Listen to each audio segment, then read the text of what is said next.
Hello అండి. ఈరోజు sweet potato puri చేసి చూపిస్తున్నాను. మరి మనకి హెల్త్ బాగా ఆరోగ్యంగా ఉండాలంటే ఈ స్వీట్ పొటాటో పూరి తప్పకుండా చేసుకోవాలి. అన్ని పూరీలు తిన్నాం కదా! ఈ పూరి కూడా తిని చూద్దాం. చాలా బాగుంటుంది. స్వీట్ పొటాటోస్ ఇలా ఉడకబెట్టేసి తీసి గిన్నెలో వేసుకోవాలి.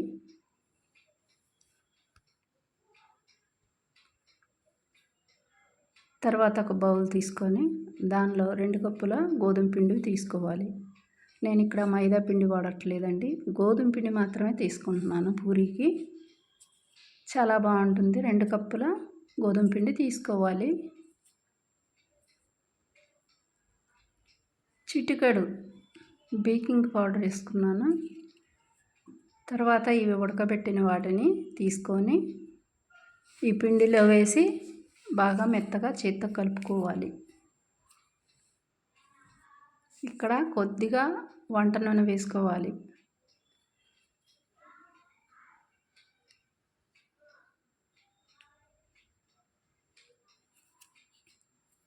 తర్వాత తగినంత సాల్ట్ వేసుకోవాలి. సాల్ట్ మాత్రం తక్కువగా వేసుకోండి, ఇందులోకి బాగుంటుంది.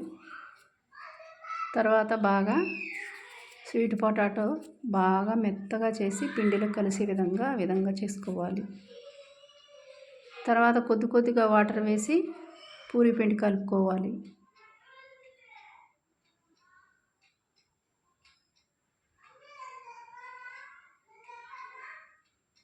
పిండి బాగా మెత్తగా ఉండేలాగా కలుపుకోవాలన్నమాట.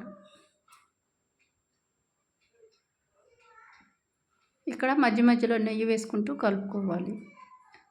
ఎందుకంటే చేతికి అంటుకుపోకుండా మధ్యలో నెయ్యి వేసుకొని బాగా కలుపుకోవాలి మెత్తగా.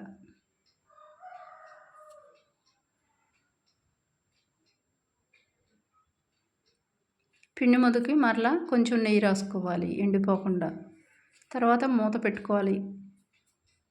5 నిమిషాల తర్వాత బాగా పిండి ముద్ద మెత్తగా అయిపోయింది. ఇప్పుడు పొడి పిండి చల్లి తర్వాత ఈ పిండి ముద్దని 3 భాగాలుగా చేసుకోవాలి. మరి ఒకసారి కలిపి ఈ విధంగా చేసుకొని 3 బాల్స్ వచ్చాయి నాకు. బాగా రౌండ్గా చేసుకొని ఇక్కడ పూరి చేసుకోవాలి.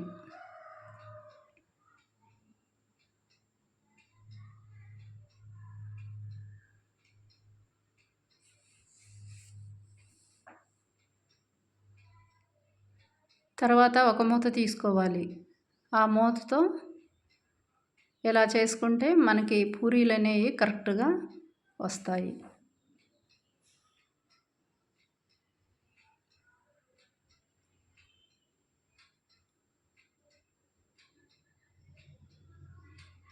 ఈ విధంగా పూరీలన్నీ కూడా ఈ విధంగా చేసుకొని స్టవ్ వెలిగించి గిన్నె పెట్టుకొని ఆయిల్ హీట్ ఎక్కిన తర్వాత ఒక్కొక్కటిగా వేసుకోవాలి. చూడండి ఎలా పొంగుతున్నాయో.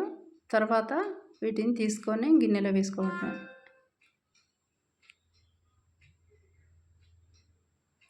ఎంతో బాగా పొంగుతాయండి ఈ పూరీలు. చూడండి, ఇలా వేయగానే అలాగా పొంగిపోతాయి. చాలా బాగుంటాయండి ఈ పూరీలు. మన హెల్త్కి చాలా మంచిది. అన్ని పూరీలు తిన్నాం కదా, ఇవి కూడా స్వీట్ పొటాటో పూరి కూడా చేసుకోండి. చాలా బాగుంటాయి.